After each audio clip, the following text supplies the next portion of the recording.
Welcome, learner, to our lesson today. We are looking at the human resource management subject, and this is under the manifested publishers learning platform. And in today's lesson, we are looking at reward management, and under this we are looking at two areas, pay structures and wage systems. We are going to start with pay structures, then we proceed to wage systems. So, dear learner, pay structures in reward management may be grouped into grades, into bands, or job family level. So it depends on which one an organization has selected. Then three, pay structures define the different levels of pay for job value. So this relative internal value is usually defined by the process of job evaluation. Also, for pay progression in accordance with the performance, competence, contribution, or service. And one grade, but their progression now will depend on the performance these particular employees have given to the organization, their competence. One of the employees might, for example, for pay structures. When an organization is providing pay, they should look at. So pay structures, dear learner, pay structures. What should be the guiding principles in terms of appropriate in an entity? Now, for example, if you are dealing with, say, public service, then the kind of pay structure that should be adopted should be an appropriate pay structure that can take into consideration the culture. And as you have noticed within the civil service ranks, what happens is that employees work for long durations of time, and in most cases they look at the aspect of seniority. So if you are looking at the aspect of seniority and the culture is that employees need to have loyalty and commitment, then the appropriate pay structure that should be, for example, adopted in the public service should take into consideration issues of performance, issues of secondly, should facilitate a pay structure learner should facilitate achievement. Yes, let us take an example. Government may provide for minimum pay. So if the government is providing for minimum pay, the pay scales that are being provided, or maybe the pay structures that are being provided, should be able to accommodate the labor market changes, like the minimum pay that are mandatory, so that it pays above that minimum pay to avoid challenges that could come from the legal perspective where organizations are not able to explain. Then should also then you have the broad graded pay structure, broad graded pay structure, broad graded pay structure. So that is also a different type of pay structure that an organization can make use of. And then you have broad banded pay structure, broad banded pay structure, broad banded pay structure. So that is number 3. Then number 4, family pay structure, career family pay structure, career family pay structure. So you have a career family pay structure, and from that another organization can maybe be able to use that. Then you have a job family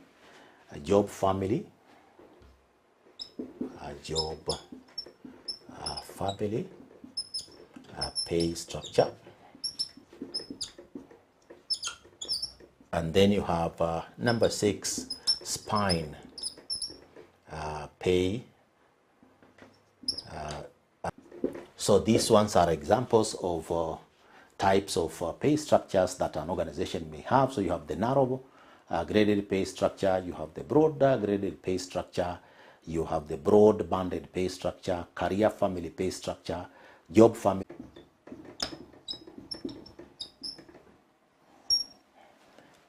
Describe your assignment. Describe the guiding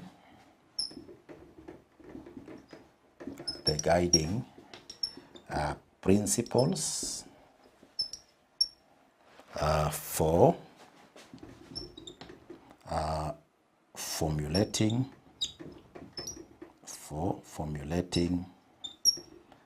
pay structures.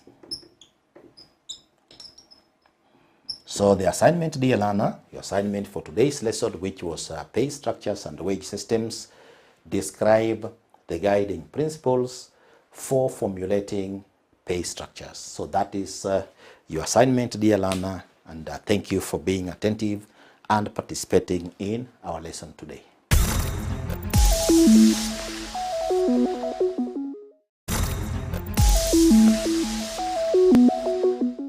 Hello learners, welcome today to session 3 or lesson 3 where we want to look at long-run analysis of costs. Long-run analysis of costs. Long-run analysis of costs. Charts can be varied, and therefore we do not have any like law of diminishing returns to variable factor, because we are assuming that all factors can be varied. Varied meaning we can interchangeably vary the proportions of different factors. Why? Economies of scale or diseconomies of scale. So in this lesson, we want to look at economies of scale in relation to internal economies of scale. So what are economies of scale? Economies of scale are simply those advantages that a firm enjoys after it has expanded. We normally have what we refer to as an optimal size of a firm. And an optimal size of a firm is simply that efficient size that a firm can have so that it's able to produce at the minimum or the lowest production cost per unit, so that it has no option of either in output. So in that case, we see very minimal. And then number 3, Roman 3, still part of technical economies of scale, we have another benefit of linked processes. So linked processes is simply where a firm can link up its processes that can enable it minimize its costs. Processes is where, like, we have firms that buy raw materials, and once they buy those raw materials, they use the raw materials in the production of goods and services. And then once they have produced goods and services, they again market for those goods and services before they are sold. So linked processes is simply where you can even go up and do the marketing, the transportation, etc. Those are called linked. One is called specialization. Specialization can be where what is quality. So specialization is where a firm can simply decide, like, to specialize on a particular machine. So it buys a special machine that will enable you to produce what is quality, or have a specific class of workers who are able to help in production of that which is quality. So like when we talk of competition, what happens? Because they will be producing what is quality, their products will be more competitive than of those other firms. And then we can also talk about research still under technical economics, to conduct a market research,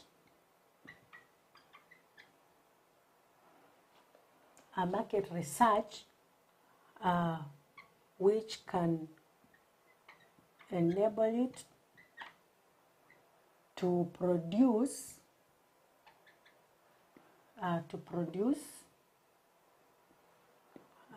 that which satisfies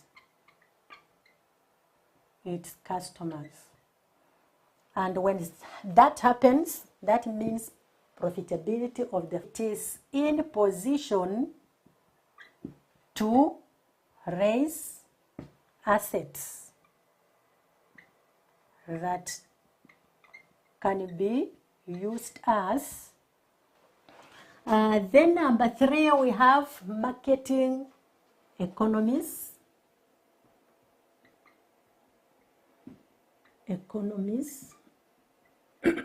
Marketing economies. So marketing economies is where enjoy quantity discounts, and when it enjoys quantity discounts, it means that it will be buying at a lower cost than what others will be buying at, and therefore it will be always saving in terms of purchase. And then it can also enjoy economies to do with packaging. When it is packaging in large quantities, it is more cheaper than when packaging in small quantities.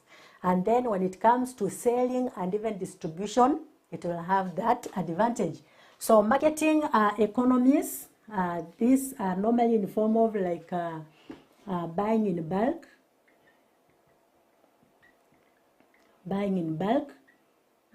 This enables remaining on the market. So diversification is simply where a firm is in position to introduce new products, to use SWOT analysis so that it is able to do what? To minimize its risks than a small firm. So risk-bearing economies, we say that a large firm is able to predict risks than a small firm. Why? Than a small firm. So those are the internal economies of scale. Then we have disadvantages or these internal diseconomies. Can you look at that shortly? Internal diseconomies of scale. So in our next lesson, we'll be looking at internal diseconomies of scale. So learners, have a good day. This ends or marks the end of our session.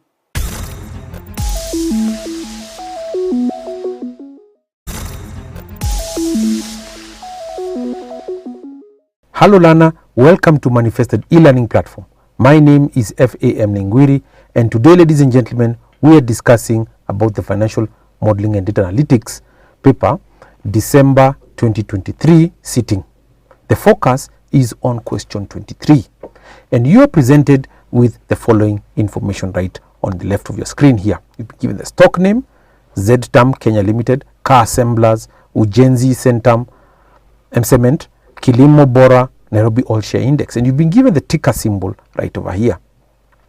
You've also been provided with the portfolio compositions, and all of these total, these are 20 marks. This is 20 marks question. So the way I've decided to arrange the information is to arrange it as you can see on the right of your screen over here, to calculate the weekly returns for each of the individual stocks of the Nairobi All Share Index. So we just pick average,